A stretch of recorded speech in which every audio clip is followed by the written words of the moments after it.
So in Umamusume, you're gonna stumble yourself upon this quest, the Alima Kinen. And in real life, if you are able to win this race twice, you are basically a legend. Symboli Rudolph, Oguli Cap, Grass Wonder, rest in peace. I wish you were on the other side while gobbling the dandelion.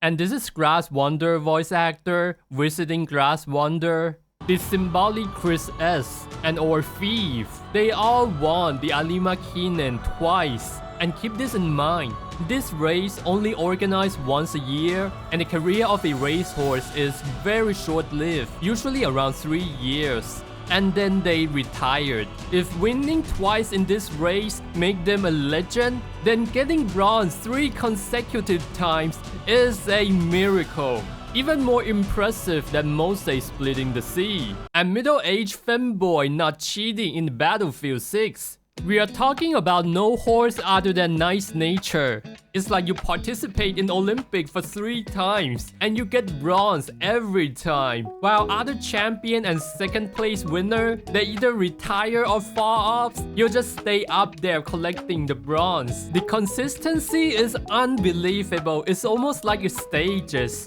And regardless of how good is your opponent, you would still won your 3rd place. It's almost like there's some kinds of magic behind her with the number 3. And I like the idea that game dev somehow makes it part of her ability.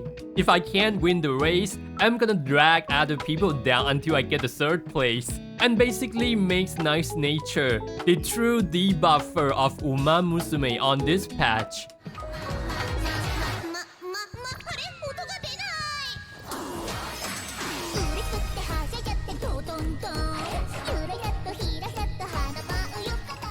It's time to explore your evil nature with nice nature, where we don't fear any evil, but we fear you are not evil enough. Welcome to the evil nature guide, and some of the mistakes you might have made when you are training nice nature. So the new PvP mode, the Tourist Cup, the champion meeting is right in the corner. It is Tokyo Racecourse, count as medium range, and some of the skill on nice nature is tied to the medium range, like the Murmur or Mystify Murmur. An idea of a PvP is you're gonna have 3 Uma to join the race, and it doesn't matter if your Uma is scrolling TikTok and playing Roblox at the starting line. As long as one of your Uma won the 1st place, then it's gonna count as win. So with that idea, instead of racing 3 ace racer, why don't we put 1 or 2 debuffer in the team to hinder the opponent's performance, whether it's speed or the stamina. And the debuffer doesn't always have to be nice nature.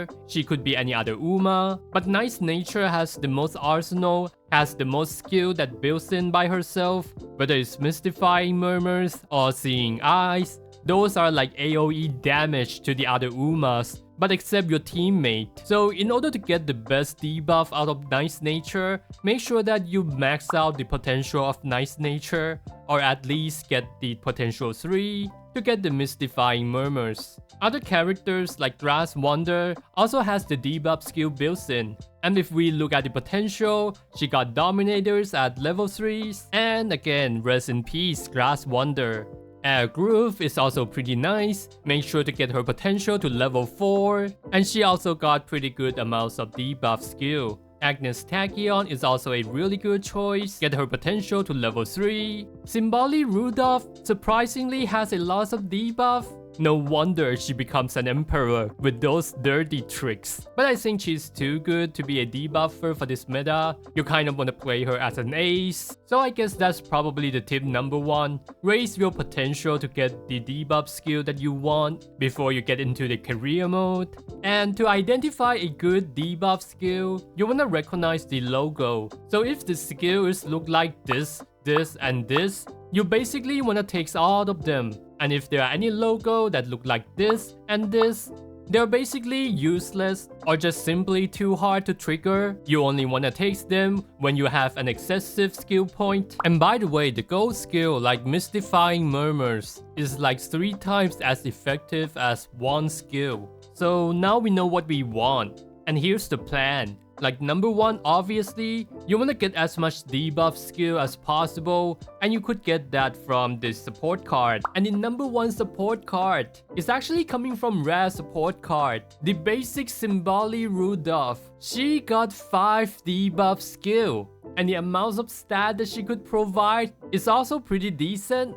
The absolutely best support card for the debuffer. And followed with Marvelous Sunday. She gave a tons of wit and a skill point with 2 solid debuff skill, especially the hesitant Pace Chaser, cause most of your opponent are going to use Pace Chaser as their ace. And this Nice Nature support card from the event is actually even better, but too bad that if you're training Nice Nature, you're not gonna be able to benefit from this one. But definitely use this one if you're building a debuffer without Nice Nature. Sweep Tosho is also a really good card for the debuffer. Not only that, she's gonna give you solid amounts of speed and a lot of great skill like Slipstream, but we are not gonna pick the Slipstream for the debuffer. Instead, we have 3 debuff skill from this card. It is insane for a speed card. Definitely default this as your main speed card. Agnes Tachyon is definitely great. Not only that she got 2 debuff skill, one of them is Tether, and since your debuffer is going to falling behind, the skill Tether is gonna do a tons of AoE debuff to the Umas in front of her, and she got very limited amounts of skill. It means that you're gonna have high chance getting it whenever you gamble on the hint, and you could also guarantee another skill from the chain event, making it a solid option for the debuffer. Fuji Kiseki also got 2 skill. Ikuno also got 2 useful skill, but one of her skill is Sharp Gaze, which is the same skill with Nice Nature, but it's gonna be solid choice for other debuffer. And yep, another Nice Nature card.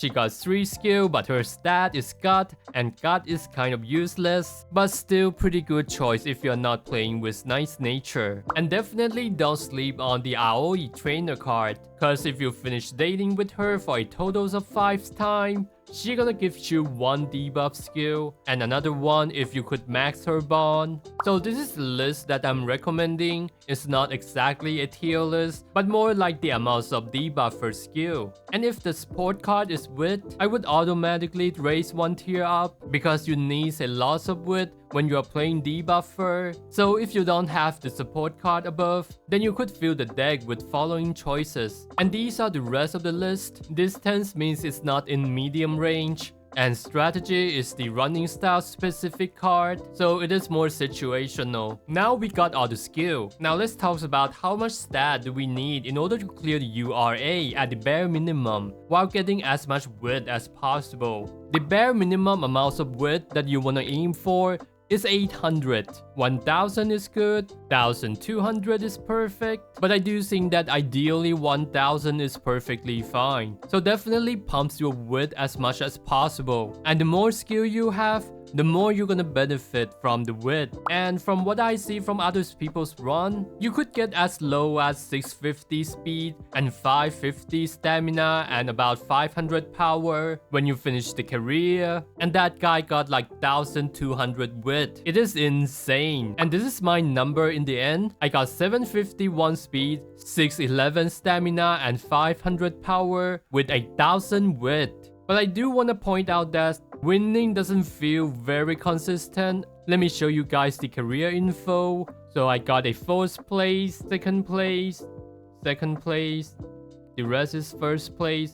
But I actually use all my alarm clocks. And I was even doing that with the skill. I know that there are people out there who wouldn't buy the skill until the end of the career, because that would save some skill point. But I do think that if you have like level 3 or level 4 discount and it's the skill that you want, then you should definitely buy it immediately if your win is not consistent. Because it's definitely better to waste some skill point instead of ruining the whole run. But that's really my opinion. But if you have a lot of decent Uma already, then yeah, maybe you could push for that min-maxing. So don't be afraid to buy the skill in the mid-race. And yeah, the last tip is try to pick the stamina parent and the power parent. And I will demonstrate the training next time. See ya guys.